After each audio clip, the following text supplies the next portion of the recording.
जमलेल्या माझ्या कट्टर कडवट निष्ठावंत शिवसैनिक बांधवांनो,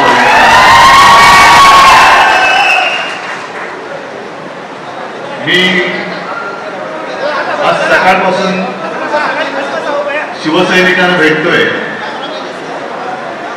कारण अनेक जणांना असं वाटतंय की तुम्ही खाली बसा ना, कॅमेरा ऑन ठेवा, तुम्ही खाली बसा.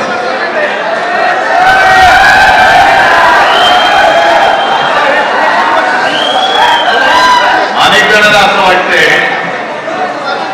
की 2-5 खासदार फोडले, 25-30 खासदार आमदार फोडले म्हणजे शिवसेना संपली. त्यांना मुळामध्ये कळलेलंच नाही की शिवसेना म्हणजे कट्टर कडवट शिवसैनिक, निवडून आलेले लोकप्रतिनिधी हा वेगळा भाग आहे. म्हणजे आम्ही ज्यांना निवडून दिलं, ज्या लोकांनी त्यांना मोठं केलं, असे अनेक लोक ज्यांना या शिवसैनिकांनी मोठं केलं ते गेले, पण तरी शिवसेना काही संपत नाहीये आणि कोणी संपू शकत नाही. नाहीतर तुम्हीच बघा, या हिंगोली मतदारसंघात लागोपाठ 2दा गद्दारी झाली. आधीचा एक खासदार गेला, तो तर आता तोंडच दाखवू शकत नाही, चोरवाट्याने आतमध्ये घ्यावं लागतं त्याला. कारण निवडणूक लढण्यासाठी लोकांसोबत जाणार कसं, कारण तोंडाला हळद नाही ते काळं लागलेलं आहे. तोंडाला काळी फासलेली माणसं लोकांसोबत जाऊ शकत नाही. म्हणून हिंगोली मधला खासदार तो पडून गेला, तो पडला. यवतमाळ वाशिम मधल्या वाणीच्या होत्या त्या गेल्या, त्यातून उभं राहण्याचं धाडसच केलं नाही त्यांनी. ज्यांनी विशेषतः परभणी आणि हिंगोली इतिहासच असा आहे की पहिल्यापासून कोणी कुठला इकडचा तिकडे गेला तरी इथला मतदार आणि शिवसैनिक हा कायम शिवसेनेसोबत राहिलेला आहे. गद्दारांसोबत आणि जी मिंदे सेना आहे, नमक हराम हा शब्द मी वापरतोय, कारण ज्यांनी त्यांच्यावरती उपकार केले ते तुम्ही सगळे जण, त्या उपकारांची जाणीव न ठेवता त्यांच्याशी दगाबाजी करणारे मिंद्या सगळे नमक हरामखोर आहेत. काय बाकी ठेवलं होतं यांना? आता संजय तुम्ही म्हणताय, पण कदाचित यांच्याकडे जास्त माहिती असेल, कारण 4 वर्षापूर्वी रेट आमदाराचा 50 खोके होता. यांचा किती असेल आता माहित नाही मला. म्हणजे स्वतः खोक्यासाठी खोक्यात गेलेले आहेत, त्यांनी आपल्याला धोका दिलेला आहे. तरी अनेक जण मला तेव्हा सांगत होते की उद्धवजी यायला घेऊ नका, फुटलेला या फुटणार.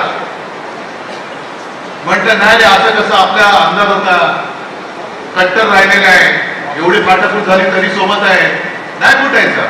तर नाही बघा साहेब, तुम्ही लिहून ठेवा, हाच फुटणार. आणि आता नुसता फुटलाच नाही तर माझ्या कानावर आलं की यांनी गद्दारांचं नेतृत्व केलं. असा हा गद्दारांचा गद्दार. बरं, विश्वास ठेवायचा नाही कसा? मी यवतमाळ वाशिम मध्ये गेलो होतो, तिथल्या खासदारांनी काय सांगितलं होतं, जेव्हा मी 1-2 आठवड्यापूर्वी खासदारांची बैठक बोलवली होती घरी, तेव्हा 3 खासदार होते लोकसभेचे, आपले अनिल देसाई, अरविंद सावंत आणि आपले संजय राऊत. बाकीचे सगळे ऑनलाईन हल्ली ती एक सोय झालेली आहे, व्हिडिओ कॉन्फरन्स. त्याच्यामध्ये यवतमाळचे खासदार होते, त्यांनी मला आदल्या दिवशी फोन केला. मला म्हणाले, उद्धवजी काय करू? म्हटलं काय करायचं, यायचंय ना? नाही म्हणे, माझ्या मुलीला बघायला पाहुणे येणार आहेत, सोयरीक जुळवायची. मग काय करू? आता असं काय सांगा, तुम्ही काय सांगाल? या म्हणून सांगाल? नाही, सोयरीक सोडून द्या, या. आता मला काय माहित, मुलीच्या ऐवजी ह्यांची सोयरीक जुळवत होते. ह्यांचा भाव ठरत होता किती खोके. आणि काय म्हणत होते, आम्ही सगळे साहेब तुमच्या सोबत आहोत. इथला तर एवढा हरामखोर, पोराला तिकीट घेतलं आणि मला सांगितलं साहेब याला अपक्ष उभा करतो. म्हटलं अपक्ष मग महाविकास आघाडी कशी मतं देणार? नाही साहेब, आपलाच पोरगा आहे ना, कुठे जाणार? चला, ठेवला विश्वास. बरं, एवढं करून थांबला नाही, उद्या मतदान आहे. आदल्या दिवशी नारायण फोन करून मला सांगतो की उद्धवजी जरा या 1-2 तुम्ही फोन केला तर आपल्याला मतं मिळतील. म्हटलं बरं ते पण केलं. आणि मग ज्योतिबाला विचारतोय, आपल्या इथे जिल्हा प्रमुखाला विचारतोय, त्याला साहेब कालपासून गायबच आहे. मग एवढा किती नालक, किती खोटारडा की विश्वास म्हणजे कोणाचा अविश्वास कोणाला वाटू नये म्हणून स्वतःच फोन करून सांगायचं की साहेब मी आता इकडे आहे, मी इकडे चाललोय, पण जरा बघा ना उद्याच याला मतदान मिळतं. एवढा नालायकपणा याच्या रक्तामध्ये भिनलेला आहे, एवढी गद्दारी याच्या रक्तात भिनले. मला तर लाज वाटते की अशी गद्दार माणसं, ही माझी चूक आहे म्हणून मी तुमची माफी मागतो की मी हे बुजवणं उभं केलं होतं.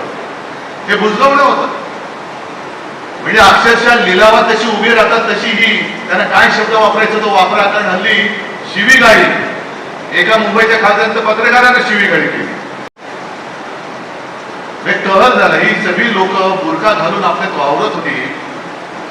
म्हणजे वाघाचं कातड पांघरलेले लांडगे होते, कोल्हे होते, गाढवं होती. त्यांना आपण काय प्रेमाने डोक्यावरती घेतलं होतं, पण त्या लायकीची माणसं नाहीये, नव्हतीच.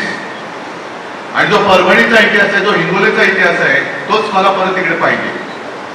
जो जो गेला तो संपला, तो या राजकारणातून बाद झाला म्हणजे पूर्ण बादच झाला, त्याला बादच करून टाकायचं. आजपासून तुम्ही सगळे खासदार आहात आणि या हिंगोलीची जबाबदारी मी तुमच्यावर सोपवतोय. विकास निधी म्हणजे कसला, ती एक लगेच झाली. काय झाले, या मोबाईलवरनं एवढं काही जग जवळ पण आले आणि सगळ्यांच्या अडचणी पण वाढल्या. नको ते वेळेला नको ते फोटो, नको ते रील सगळीकडे जातात. तसं यांचं एक रील फिरतंय, विमानात बसलेले. कुठून आणला पैसा? चार्टर्ड विमान. तुम्ही दादानो कधीतरी विमानतळ तरी पाहिलंय का? माझा शेतकरी जो त्याला म्हणजे मराठवाड्यातला शेतकरी लातूरचाच, ज्याच्याकडे बैल नाही, पत्नीला नांगराला जोडून तो शेती करतोय आणि हे विकास करायला नालायक लोक तिकडे जात आहेत. का? ते शेतकऱ्याचा पहिला विकास करतो. नांगराला बैल नाहीये, सगळं गहाण टाकलेलं आहे, शेत जमीन गहाण टाकलेली आहे. खतं खरेदी करायला पैसे नाही, बियाणं करायला पैसे नाहीये. मोदी बाबांचं ठीक आहे, मोदी बाबा सांगतात खतं वापरू नका, सोनं खरेदी करू नका. अरे सोनं खरेदी करण्याची ताकदच तुम्ही ठेवलेली नाही माझ्या या देशातल्या नागरिकांची. कसं करणार सोनं खरेदी? पण सोनं खरेदी करू नका, आमदार खासदार खरेदी करा. आमदार खासदारांचा भाव सोन्यापेक्षा स्वस्त झाला की काय? त्या गळ्यात घालून फिरताय आमदार खासदारांना. किती नालायकपणाला किती कहर करायचा. एक तर स्वतःच्या हिमतीवरती खासदार निवडून आणता आलेले नव्हते. हे म्हणजे आता बोलत फिरत आहेत, उद्धव ठाकरे फिरत नाही. मी आलो नव्हतो तुमच्या गावात, तिकडे जिथून जिथून लोक आले, तुमच्या प्रत्येकाच्या विधानसभा मतदारसंघात मी आलो होतो की नव्हतो? मग मी जर का असं बोललो गर्वाने, मी आलो नसतो, मी फिरलो नसतो, तर या बुजवण्याला खासदार नाना केला असता तुम्ही. एकतर पक्ष चोरलेलं, चिन्ह चोरलेलं, नवीन चिन्ह घेऊन आपण लोकांसमोर गेलो. तुम्ही सगळ्यांनी अक्षरशः दिवस रात्र एक करून ना कुटुंबाकडे पाहिलं, ना तुमच्या प्रकृतीकडे पाहिलं, रक्ताचं पाणी केलं, रक्त आटवलं, समोरून पैशाचा धबधबा कोसळत होता. काय तुम्हाला पैशाच्या ऑफर आल्या नव्हत्या? कशाला काम करतो, गप्प बस, तुला एवढे पैसे देतो. अनेक शिवसैनिकांना आल्या, पण शिवसैनिकांनी त्या हरामाच्या पैशाला लाथ मारली आणि हातात भगवा धरलेला शिवसैनिक हा निष्ठेने त्याच्यासमोर उभा राहिला. निष्ठेने उभा राहिला. निष्ठा कधी विकली जाऊ शकत नाही, निष्ठेची कोणी किंमत करू शकत नाही. पण जी एक लाट निर्माण केली गेली होती, राम मंदिर बांधले म्हणून देशात मोदींची लाट होती, त्या मोदींच्या लाटेत शेवटचे फक्त 15 दिवस आपल्याला मशाल निशाणी मिळाल्यानंतर महाराष्ट्राने भाजपचं गाढव हे अडवलं होतं. आपण महाविकास आघाडीचे 31 खासदार आपण निवडून आणले होते. त्याच्यामध्ये मी अभिमानाने सांगेन, माझ्या मराठवाड्याने 3 खासदार शिवसेनेचे दिले होते. अभिमानाने सांगेन. हे भाजपच्या विरोधातलं मतदान नव्हतं, हे मशालीच्या विश्वासावरचं मतदान नव्हतं, शिवसेना प्रमुखांच्या चेहऱ्यावरती बघून मतदान झालेलं नव्हतं. मग मोदींच्या विरोधात एवढी लोक असताना पुन्हा तुम्ही त्यांच्याचकडे काय केलं? बरं, आणखीन एक रहस्य असं आहे की जिथे काही भविष्य नाहीये, भवितव्य नाहीये, म्हणजे मिंदेचं भवितव्य शून्य. काम संपलं की मिंदेला सुद्धा कचऱ्याच्या टोपलीत टाकणार आहेत, हे लिहून ठेवा तुम्ही. पण भाजपात हे जायच्या ऐवजी मिंदेकडे का गेले हे मोठं कोड आहे. का भाजपात का नाही गेले? म्हणजे मला तर आता शंका वाटते की काल विमानामध्ये योगायोग असेल. आपल्या राज्याचे मुख्यमंत्री पण होते माझ्यासोबत. मला लगेच पत्रकारांचं सुरू झालं चर्चा. काय झाली चर्चा? म्हटलं उच्चस्तरीय चर्चा होती, ढगांच्या वरची. पण मला अशी शंका वाटते की हे जे म्हणतात ना ऑपरेशन काय टायगर, अरे टायगरवरती कोण ऑपरेशन करू शकत नाही. एक पंजा मारला ना तुमचं सगळे आतडी बाहेर येते. हे ऑपरेशन टायगर नाहीये. मला शंका येते ऑपरेशन देवेंद्र आहे. कारण आज ना उद्या, कारण देवेंद्र त्यांना असं वाटतंय की देवेंद्र फडणवीस कदाचित उद्या पंतप्रधान पदाच्या शर्यतीत उतरतील म्हणून आत्ताच त्यांचे पंख का महाराष्ट्रातून एकही माणूस दिल्लीपर्यंत पोहोचता कामा नये म्हणून त्याला तिथल्या तिथे गुंतवून ठेव म्हणून शिवसेनेचे खासदार फोडून अमित शहानी त्यांना या विद्याकडे पाठवलं. हा माझा स्पष्ट आरोप नाही, माझा समज आहे. असू शकतो की नसतो. नाहीतर काय होतं, आता निवडणूक थोडीच आहे, निवडणूक नाहीये. मग कशासाठी तुम्ही माझे खासदार फोडले? बरं फोडले ते फोडले, तुम्ही स्वतःकडे न घेता तुम्हाला जो पाठिंबा देऊ शकतो, तुमचा जो कोणी एक लाचार इकडे तुम्ही ठेवलेला आहे, बटीक गुलाम, त्याच्याकडे सरकवलेले आहे. म्हणजे उद्या जर का वेळ आली की तुम्ही पंतप्रधानपदी कोणाला मत द्याल तर हे सगळे गुलाम हे अमित शहा मतदान करतील. ही पुढची व्यवस्था आहे म्हणून शिवसेना फोडताय. बरं विकासाचं बोलाल तर हे स्वतः चार्टर्ड फ्लाईटने फिरतात, हा वेगळाच क्षणभर म्हणून चला विकासासाठी गेले. मराठवाड्यातल्या आणि विदर्भातल्या आणि महाराष्ट्रातल्या शेतकऱ्यांच्या आत्महत्या थांबतील काय? विकासासाठी गेल्यानंतर माझ्या शेतकऱ्यांची पूर्ण कर्जमुक्ती होईल काय? माझ्या शेतकऱ्याचा पीक विमा हा मिळेल काय? आणि त्यावेळेला समोर उभं राहून मोदींना तोंडावर प्रश्न हे विचारू शकतील काय? जी धमाक, जी हिंमत शिवसेनेमध्ये असताना होती ती गुलाम सेनेत गेल्यानंतर हे सगळे बाडगे करू शकतील काय? आणि याचं उत्तर स्पष्ट आहे. शिवसेनेचं अस्तित्व हे आमदार खासदारांवरती नाहीये. शिवसेनेचं अस्तित्व हे जनतेवरती आणि शिवसैनिकांवरती अवलंबून आहे. आता सुद्धा माझ्याकडे, मी सरकारमध्ये नाहीये तरी पण एक शिष्टमंडळ भेटलं आणि एक आता यांनी समोरून एक निवेदन दिलं, शक्तीपीठ महामार्ग रद्द करा. कोण आहे मी, काय करू शकतो? माझे तर खासदार पण फोडले. इथला जो खासदार होता त्याला विचारा, नारायणदा तू कधीतरी आमच्या बाजूनी तरी बोललास तिकडे, आता बोलू शकतोस, जाऊ शकतोस तिकडे की नाही? या शक्तीपीठ महामार्गामध्ये माझ्या शेतकऱ्यांचं संपूर्ण रांगोळी होते, कुटुंबाच्या कुटुंब उद्ध्वस्त आहेत, त्यासाठी सुद्धा लोकांच्या आत्महत्या झालेल्या आहेत. हा शक्तीपीठ महामार्ग होऊ देऊ नका हे सांगण्याचं धैर्य हे विकासवाले करू शकतील काय? जबाबदारी आपलीच येणार, कारण विकास त्यांचा होणार, ओके त्यांना मिळाले. रस्त्यावरती कोण? तुम्ही आणि आम्ही. जसं मी तुमची माफी मागायला आलो तसंच तुम्हाला मी विश्वास द्यायला आलेला आहे. खासदार कुठला फुटू द्या, पुन्हा आपण नवीन खासदार आणू, आपल्या हक्काचा आणू, नव्याने आमदार आणू. पण तुमच्या न्याय हक्काचे आणि जीवन मरणाचे जे प्रश्न आहेत ते सोडवण्यासाठी हा उद्धव ठाकरे, उद्धव बाळासाहेब ठाकरे तुमच्या खांद्याला खांदा लावून आमदार खासदार कोणी सोबत टाकला तरी मी तुमच्या सोबत उभा राहिला. कारण माझी बांधिलकी ही सत्याशी नाहीये, माझी बांधिलकी त्या पुतळ्यांशी नाहीये, माझी बांधिलकी तुमच्याशी आहे. तुमच्यामुळे हे आमदार खासदार दिल्ली आणि विधिमंडळ बघू शकतात, नाहीतर किंमत त्यांची काय होती.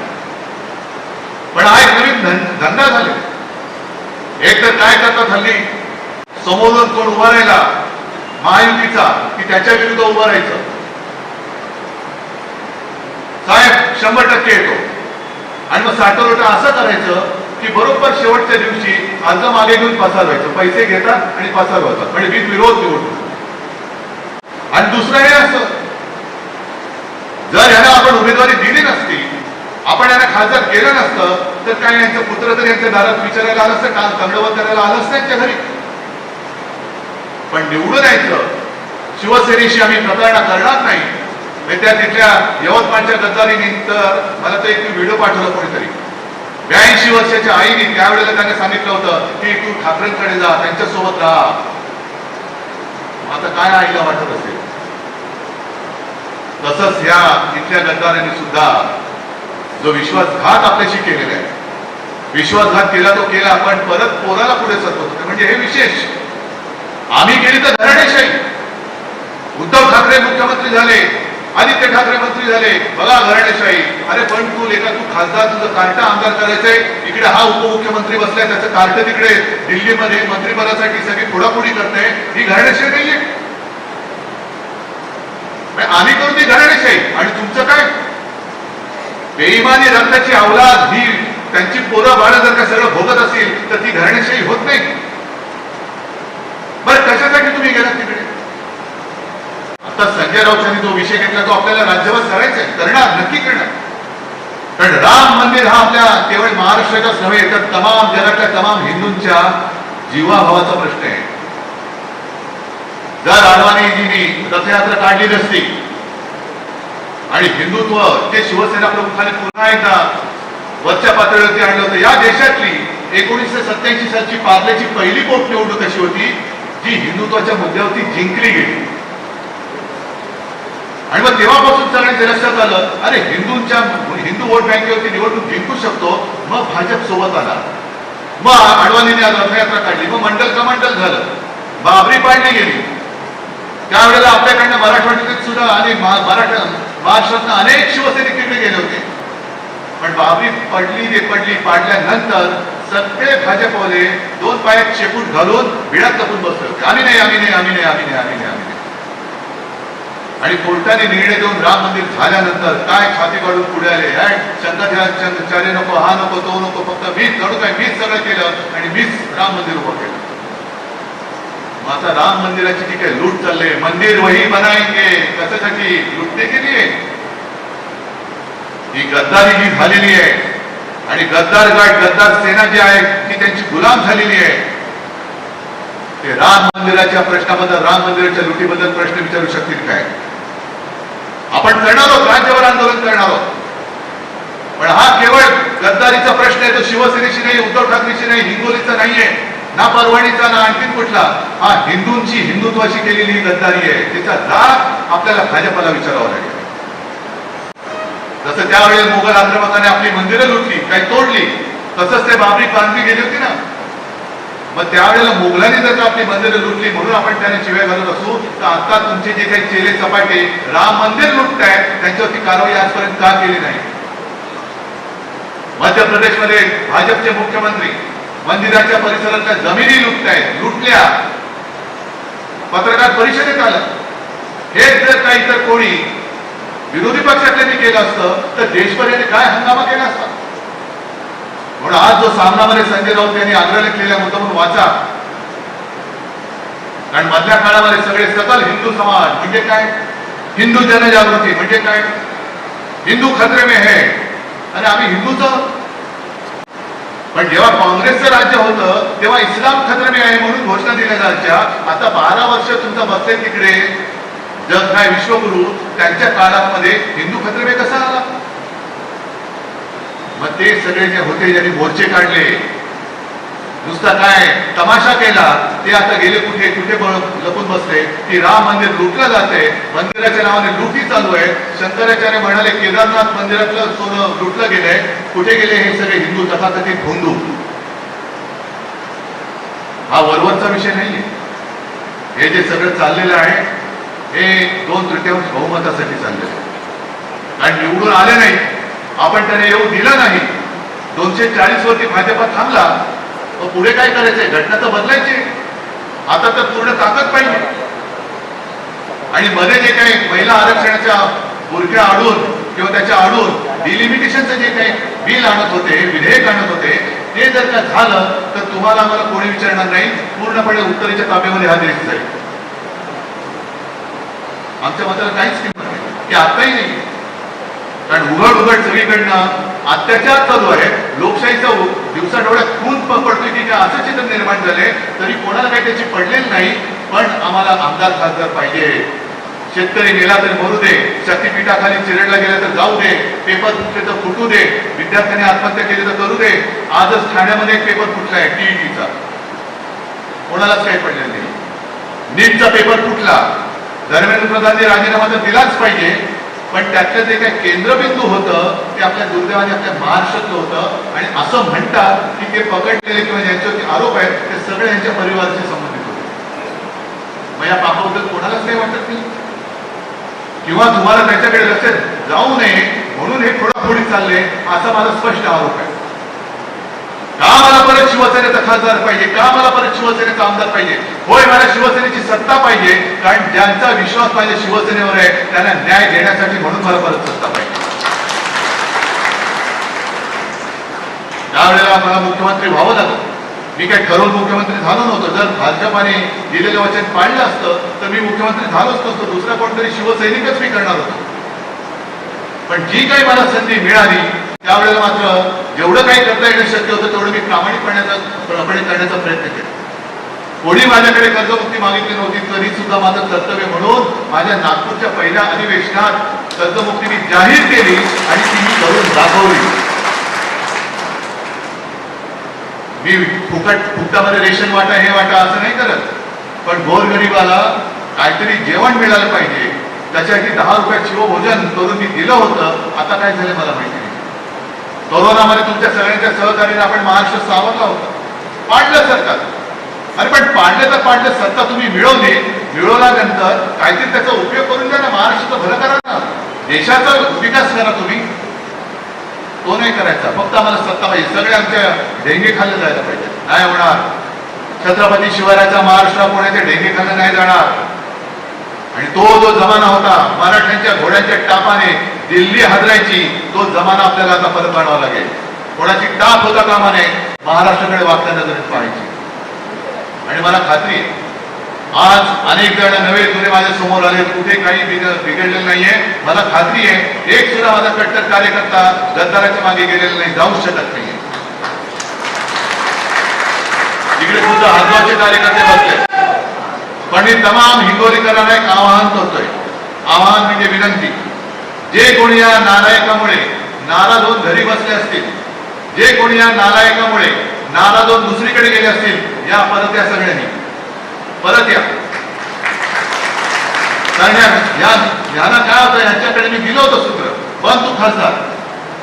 मग अडचण त्यांना होऊ नये म्हणून मग ते साहेब हा नको, साहेब तो नको, मग हातगावमध्ये हा नको झालं.